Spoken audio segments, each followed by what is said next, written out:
সবাই বলে আলহামদুলিল্লাহ। আসলে তো বহুত কথা, স্বল্প সময় এত কথা বলবো কিভাবে? এর জন্য দুই একটা মৌলিক কথা বলবো। আমাদের এক মুফতি সাহেব হজরত গণতন্ত্র ইসলামের হুকুমতের মধ্যে কিছু পার্থক্য আপনাদের সামনে উপস্থাপন করেছেন। আরো অনেক পার্থক্য আছে। প্রথম মনে রাখতে হবে, আমরা গণতন্ত্রের ভিত্তিতে রাজনীতি করি, এই প্রশ্নগুলি তোলে কারা এবং তারা কি করতেছে? এটা কি আসলে আমাদেরকে ফিরাবার জন্য নাকি সংশোধন করার জন্য? কথাটা বুঝাতে পারি নাই। আমি রাস্তায় হাঁটতেছি, আমাকে আমার গন্তব্যে পৌঁছাবার জন্য কি নসিহত করছে নাকি আমাকে থামিয়ে দেওয়ার জন্য? এটা প্রথম বুঝতে হবে। আপনার প্রশ্নের উদ্দেশ্যটা কি, এটা করতেছে কেন? আসলে আমার যতটুকু গবেষণা, এই সমস্ত প্রশ্নগুলো কারা তুলতেছে?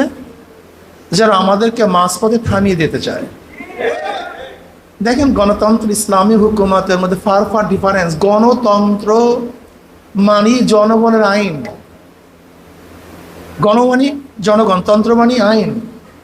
গণতন্ত্র মানি কি? জনগণের আইন। জনগণের আইনকে সব কুফুরি?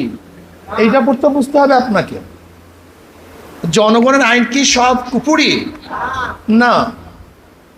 জনগণ কি কোনো আইন প্রণয়ন করতে পারবে না? কথা বলে না কেন? আজকে এখানে এসছি আমরা সবাই, কে কোন জায়গায় বসবে, কে বক্তৃতা আগে করবে, কে পরে করবে, কে ঘোষক হবে, এটার কানুন করেন নাই, নিয়ম করেন নাই? নাকি এটা কোরআন আপনাকে বাতাইছে? না, হাদিস বলছে ডাইরেক্ট এইভাবে করো, এই টাইমের মধ্যে শেষ করো, এই টাইমের মধ্যে এটা করো। নিশ্চয়ই এখানে জনসভা একটা করতেছি, সম্মেলন করতেছি, এর মধ্যে অনেক কানুন হয়েছে। হয়তো আপনারা কানুন জানেন না, কিন্তু এখানে যারা প্রণয়নকারী তারা কানুন করে মাজলিসটাকে আঞ্জাম দিয়েছে। এটা কি হারাম? এটা কি কুফরি? দেখেন, দেশ চালাবার জন্য হাজারো কানুন পদ্ধতি আপনাকে অ্যাপ্লাই করতে হয়। বাদ দেন দেশ, আপনি মাদ্রাসা চালাবার জন্য অনেক কানুন করতে হয় না? সব কি শরিয়াত সম্মত? সব কি শরিয়াত বলছে? আসলে গণতন্ত্র কোনটা হারাম কোনটা হালাল এইটা আমরা জানি না। শরিয়াতের সাথে যেই গণতন্ত্র সাংঘর্ষিক, ওই গণতন্ত্র কুফরি। আর শরিয়াতের সাথে যে গণতন্ত্র সাংঘর্ষিক না, সেটা কুফরি হবে কেন? ট্রাফিক ল কি হবে? নৌ ল কি হবে? রোডের ল কি হবে? এটা কে প্রণয়ন করবে? এটা তো আপনারা প্রণয়ন করবেন। কথাটা বুঝাতে পারিনি। গণতন্ত্রটা আকীদার নাম, একটা বিশ্বাসের নাম। কেউ যদি মনে করে যে না, জনগণ যে আইন প্রণয়ন করবে, কোরআন ও হাদিস যদি এর উল্টাও আইন প্রণয়ন করে, তাহলে জনগণের আইন বাস্তবায়ন হবে, এটা হলো শিরক, এটা হলো কুফরি। এটা জায়েজ নেই। কিন্তু যেটা কোরআন এবং হাদিসের সাংঘর্ষিক না, এরকম হাজারো ল আপনাকে করতে হবে, কাজে এটা গণতন্ত্র না, এটা ইসলামের সাথে সাংঘর্ষিক না। আর একটা কথা হলো, আমাদের মুফতি সাহেব একটু মনে হয় যেন মানে বলার সময় হয়তো বা ইলতেমাস হয়ে গেছে ব্যাপারটা। দেখেন, নেতা নির্ধারণ জনগণ করে, ক্ষমতার উৎস আল্লাহ হয়। কথাটা বোঝাতে পারি না? নেতা নির্ধারণ কি করে? নো, জনগণ। নেতা নির্ধারণ চাই সেটা আপনি আপনার প্রতিনিধি মনোনয়ন করেন, চাই আপনি কমিটি গঠন করে দেন, বা আপনি গণভোট গ্রহণ করেন বা সমর্থন আদায় করেন, যেইটাই হোক না কেন। যেমন আমাদের 4 খলিফা 4 পদ্ধতিতে নির্বাচিত হয়েছে, কিন্তু নির্বাচিত হয়েছে কাদের মাধ্যমে? একমাত্র জনাব মুহাম্মদ রাসূলুল্লাহ খলিফাতুল্লাহ। তিনি আল্লাহ প্রদত্ত, আল্লাহ প্রেরিত। এই জন্য হযরত আবু বকর সিদ্দিক কি বলছেন? আমি খলিফাতুল্লাহ না খলিফাতুর রাসূল? তিনি নিজেকে বলছেন খলিফাতুল্লাহ না খলিফাতুর রাসূল। যাই হোক, এটা আরেক মাসালা, আমরা এইদিকে যাচ্ছি না। মূল প্রশ্ন হলো এই যে যারা গণতন্ত্রের পদ্ধতিতে নির্বাচন, অমুক তমুক মিছিল মিটিং আমরা করব, এই ফতুয়ার মধ্যে আসছেন। এর মাধ্যমে আপনি কি করছেন জানেন? কত বড় ক্ষতি করছেন। আপনি এই প্রশ্ন মাদ্রাসা করার ব্যাপারে করলেন না কেন? আজকে আপনি কওমি মাদ্রাসায় করছেন, আলিয়া মাদ্রাসায় করছেন, কোন আইনের ভিত্তিতে করছেন? জমি কোন আইনের ভিত্তিতে দলিল করছেন? কমিটি কোন আইনের ভিত্তিতে করছেন? আমরা রেজিস্ট্রেশন কি আইনের ভিত্তিতে করছেন? আপনি বিবাহ কোন আইনের ভিত্তিতে করছেন? আপনি পাসপোর্ট কোন আইনের ভিত্তিতে করছেন? আপনার নিজের ভিজিটিং কার্ডটা কোন আইনের ভিত্তিতে করছেন? সব জায়গায় বাংলাদেশের আইনের ভিত্তিতে করছেন, কোন জায়গায় প্রশ্ন তুললেন না। শুধু ইসলামী হুকুমত কায়েম করার জন্যই আপনি এত গভীরে গেলেন কেন? আমি মনে হয় প্রশ্নটা বুঝাতে পারিনি আপনাদেরকে। আপনি তো আসেনি বাংলাদেশের আইনের মধ্যে, প্রত্যেকটা জায়গায় আপনি মসজিদ করছেন, সেখানেও তো এই লয়ের মধ্যেই করছেন। আপনি বিবাহের কাবিন করছেন, তাও তো এই লয়ের মধ্যে করছেন। আপনি সফর করবেন, তাও তো এই লয়ের মধ্যেই পাসপোর্ট করেছেন। কোনো জায়গায় প্রশ্ন তুললেন না। শুধু ইসলামী হুকুমত কায়েম করার জন্য আপনি প্রশ্ন তুললেন কেন? এর কারণটা কোথায়? এর কারণটা কি? এর কারণটা কি জানেন? আপনাকে আমাকে ফতুয়ার মধ্যে লাগাইয়া দিয়া ওই কেসার মতো, কাহিনীর মতো, দুই দোস্ত বসিয়া বসিয়া কাঁঠাল খায়। এক দোস্ত বলছে, দোস্ত তোর বাবা কিভাবে মারা গেছে? এই তো গোটা সে ইতিহাস, অমুক দিন অসুস্থ হয়েছে, এইটা হয়েছে, সেইটা হয়েছে, এইটা হয়েছে। সে তো গল্প বলতেছে, আর একজনে ঘফ ঘফ কাঁঠাল মারতেছে। যখন কাঁঠাল খাওয়া শেষ তখন বলছে, দোস্ত তোর বাবা মারছে কিভাবে? বলে গাছে উঠছে, পড়ছে, মরছে। আমাদেরকে কাঁঠাল খাওয়ার কেসের মধ্যে লাগাই দিস। আমরা বাস একটা জিনিস সিদ্ধান্ত নিতে পারতেছি না, আন্দোলন করবো কখন? আমরা তো ফতুয়ার থেকে উত্তীর্ণ হতে পারছি না, আমরা কাজটা করবো কখন? আমরা তো পথই জানি না, তা চলবো কখন? বাস আপনাকে আমাকে এই কাজে লাগিয়ে দিয়েছে, আর ওরা ক্ষমতার পরিবর্তন, আমি না তুমি, তুমি না আমি, আর তোমরা ছাগলের 3 নাম্বার বাচ্চা। এই জন্য প্রথম প্রশ্ন করেছিলাম, আমি এখান থেকে কুমিল্লা যাব, আমার রোডকে তামির করার জন্য সে আমাকে বলছে, না আমার রোডকে বন্ধ করার জন্য বলছে? এই প্রশ্ন আগে করতে হবে আপনাকে। আজকে দেখেন যারা বলে কেতাল কেতাল কেতাল, এত গভীরের মাসালা, এত গভীরের মাসালায় তারা চলে গেছে। ভাই ব্যাস আপনি কেতালে নামেন না কেন? সমস্যা কি? আপনাকে কে বাধা দিয়েছে? আপনি নামুন, সমস্যা কি? মুফতি সাহেব যে প্রশ্ন করছে তাদেরকে সেই প্রশ্ন করুন যে ভাই আপনি আগে নামুন, কাজটা শুরু করুন। আমাদের নিয়ে আপনি এত মাথা ব্যথা কেন? আপনার ফতুয়া অনুযায়ী তো আমি মোরশেক, আমি কাফের, আমার উপর জিহাদি ফরজ না। জিহাদ ফরজ কার উপরে হয়? কেতাল ফরজ কার উপরে হয়? মুমিনের উপরে। তা আপনার ফতুয়া অনুযায়ী মোরশেক, আমার উপরে কেতালই ফরজ না, কেতাল ফরজ আপনার উপরে, আপনি নামেন না কেন? আপনি ঘরে বসে আছেন কেন? ভাইও আমি এই কথাগুলি অনেক দুঃখের সাথে বলতেছি।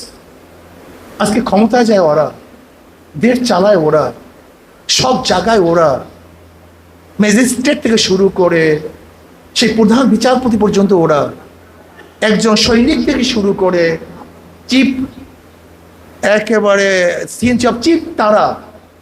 তুমি কে? তুমি কোথায় আসো? তুমি কে?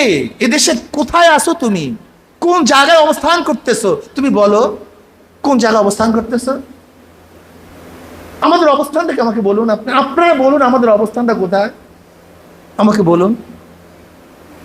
যেই নওয়াব সলিমুল্লাহ শত শত একর জমি দিয়ে দিয়েছে ইউনিভার্সিটিতে, সেই নওয়াব সলিমুল্লাহর জন্মবার্ষিক, তার মৃত্যুবার্ষিক, তাকে নিয়ে কোনো আলোচনা হয় না। আর 41 বার ঢাকা ইউনিভার্সিটি বন্ধ করার জন্য যে রবি ঠাকুর সভাপতিত্ব করছে, সেই রবি ঠাকুরের হাজারো প্রোগ্রাম ইউনিভার্সিটি বাস্তবায়ন হয়। আপনি আসেন কোথায়? আজকে শ্মশান পূজার নামে উলঙ্গ তরবারি নিয়ে প্রদর্শনী করে বাংলাদেশের মধ্যে প্রশাসন বলে যে এরা উদ্দীপনার সাথে তাদের পূজা আশ্রা আদায় করেছে, পালন করেছে, তাদেরকে সন্ত্রাস বলে না। আর আজকে যদি কোরবানির গরু জবের জন্য আপনি ছুরি নিয়ে রাস্তায় নামেন, আপনাকে টেররিস্ট বলতেছে, সন্ত্রাসী বলতেছে। আপনি একদিনও চিন্তা করছেন? একদিনও চিন্তা করছেন? আজকে 2 জন শ্রমিককে মিথ্যা অপবাদ দিয়ে হত্যা করেছে, আজ পর্যন্ত বাংলাদেশ সরকার তাদেরকে অ্যারেস্ট করে নাই। যদি আল্লাহ না করে এই ঘটনা উল্টা হতো, তাহলে বাংলাদেশের হাজারো মানুষ অ্যারেস্ট হইতো, হাজারো মানুষ গুলিবিদ্ধ হইতো, হাজারো মানুষ মারা যেত। আপনি কোথায় আছেন? আপনার পায়ের নিচে মাটি আছে, আপনি জানেন অবস্থার কি? আপনারা জানেন আখাউড়া এই সামনের থেকে কত বড় ট্রানজিট হচ্ছে ভারতের সাথে। আপনি যান খাগড়াছড়িতে, গিয়ে দেখেন মট্টি সেতুর নামে ভারতের সাথে কত বড় ব্রিজ হয়ে গেছে। গিয়ে দেখেন কত একর জমি তাদের জন্য বরাদ্দ করা হয়েছে। আপনি কি বাংলাদেশের ল জানেন? আপনি নৌ বন্দরে আপনার জাহাজ ভিড়ানো থাকবে, বাংলাদেশের জাহাজ নৌ বন্দরে ভিড়ানো থাকবে। হঠাৎ করে যদি ভারতের কোনো জাহাজ চলে আসে, আইন হলো এই, বাংলাদেশের জাহাজ সরে যাবে, ভারতের জাহাজকে ইন করতে বাধ্য করবে। আপনি কোথায় আছেন? আজকে এমপি কি হবে, মিনিস্টার কি হবে, জানেন কোথা থেকে আসে? আজকে শেখ হাসিনা তার ক্ষমতার জন্য, ক্ষমতায় থাকার জন্য গোটা বাংলাদেশের মুসলমানকে গোলাম হিসাবে ভারতের কাছে বিক্রি করে দিয়েছে। আপনার জানা আছে? আর আপনি আছেন লাগা লাগের মধ্যে, বাস জায়েজ কি জায়েজ না, এখানেই তো বাস কনফিউশনের মধ্যে আছে। তো কাজ করবো কখন? তোমাকে তো লাগাই দিচ্ছে আসল কাজে। কথিত আছে যখন তাতারিরা হালাকুকা তেঙ্গিস খা এরাক দখল করে, তখন ওলামায়ে কেরাম কোন ফতুয়ার মধ্যে বাজাবাজি জানেন? গরুর পোশাক পাক না না পাক, বাস এই ফতুয়ার মধ্যে আছে। তোমাকে আমাকে লাগাই দিয়েছে বাস গণতন্ত্র গণতন্ত্র গণতন্ত্র। আরে ভাই, গণতন্ত্র কি জিনিস আর ভোট নির্বাচন কি জিনিস, এই বিষয় তো তোমার জানাই নেই। তুমি তো জাহেল এই বিষয়, একেবারে তুমি তো একেবারেই জাহেল এই বিষয়। তুমি আল্লামা তকি উসমানী সাহেব দামাত বরকাতুমের আধুনিক যুগ ইসলাম, ইসলামী রাজনীতি বইগুলি পড়ো, মোতালা করো, ভালো মতো জানার চেষ্টা করো। এই দেখছেন এই নির্বাচনের আগে আরশাদ মাদানী সাহেব দামাত বরকাতুম নির্বাচনের উপরে দেখছেন ভোটের উপরে কি বয়ান দিছে? শুনছেন আমি জানি না, মুফতি সাহেব শুনছেন কিনা? মারাত্মক চমৎকার বয়ান দিছে। এগুলো শোনা দরকার ওদের, এগুলো শোনান ওদেরকে। অথচ আমাদের মুফতিয়ানে কেরাম কিছু কিছু, সবাই বললো বাস ভোট নিয়ে কনফিউশনের মধ্যে ফেলাইয়া দিছে। আমরা এই ফতুয়া নিয়েই আছি, ওইদিকে কাফের বেঈমানরা আমাদেরকে যত প্রকার দমন নীতি প্রণয়ন করা দরকার সব কিছু করে ফেলছে। আমি শ্রদ্ধাভাজন ওলামায়ে কেরামকে বলবো, ওলামায়ে কেরাম কতদিন আর থাকবো বাহিরে?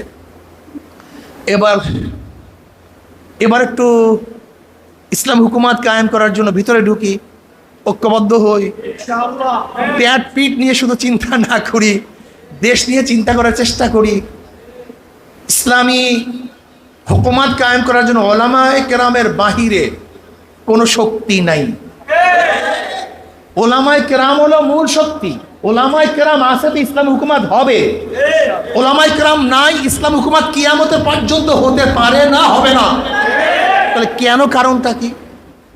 দেখেন যারা ইসলাম মানে তারা সবাই সম্পৃক্ত ওলামায়ে কেরামের সাথে, চাই ইমামের সাথে, চাই উস্তাদদের সাথে, চাই মাসআলার সাথে, চাই জানাজার সাথে, চাই দোয়ার সাথে, চাই বিবাহের সাথে। অর্থাৎ এদেশের মানুষ যারা যতটুকু ইসলাম মানে প্রত্যেকেরই সম্পর্ক কার সাথে? যে কোনো জায়গায় গিয়ে দেখেন এক একজনের সম্পর্ক ওলামায়ে কেরামের সাথে। কাজে ওলামায়ে কেরাম যদি ইসলাম হুকুমাত না চায় তো ইসলাম হুকুমাত হবে কিভাবে? আমাকে বললাম তো, এটা হবে কিভাবে? এটা হওয়া সম্ভব? এটা সম্ভব না। এই জন্য আসুন না আমরা সবাই সম্মিলিতভাবে ওলামা মাশায়েখ আম্মা পরিষদ এমন একটা প্ল্যাটফর্ম যেখানে কমিয়ান আছে, আলিয়ান আছে, দাতি বেদাতি অমুক তমুক সব, নাকি ভাই? সব এখানে আসি না, বসি না, একসাথে বসার মাধ্যমে হাজারো ভুল, হাজারো সমস্যা দূর হয়ে যায়। কুঠি শোনা, এক দেখা, হাজারো আলোচনা, এক বসা, অনেক উত্তম, অনেক উত্তম। এই যে বসছি না, বাস মহব্বত পয়দা হয়ে গেছে, ইত্তেসাল পয়দা হয়ে গেছে। এই জন্য আমরা বসি, আসি, একত্রিত হই। আশা করি ইনশাআল্লাহ এই প্ল্যাটফর্ম এমন এক প্ল্যাটফর্ম, মৌলিক কোনো দোষ তাদের উপরে কেউ চাপাতে পারবে না, কেউ চাপাতে পারবে না। এরা দেশ বিরোধী, এরা রাজাকার সম্প্রদায়ের, এরা ইসলামের খেলাফ, অমুক তমুক, এরকম কোনো দোষ এই প্ল্যাটফর্মে নেই। না ধর্মীয় কোনো দোষ, না রাজনৈতিক কোনো দোষ। মৌলিক দোষ বলছি, মৌলিক কোনো রাজনৈতিক দোষও নেই, ধর্মীয় দোষও নেই। কাজে আমি আশা করি যদি এই প্ল্যাটফর্মকে শক্তিশালী করেন, সেই দিন বেশি দূরে না হয়।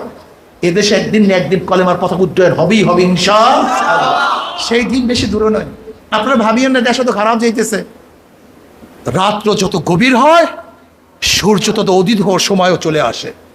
রাত্র যত গভীর হয়, সূর্য তাড়াতাড়ি উদিত হওয়ার সময়ও কাছাকাছি চলে আসে। আমি মনে করি দেশ যত খারাপের দিকে যেতেছে, ইসলাম সূর্যটাও উদিত হওয়ার সময়ও কাছাকাছি চলে আসে।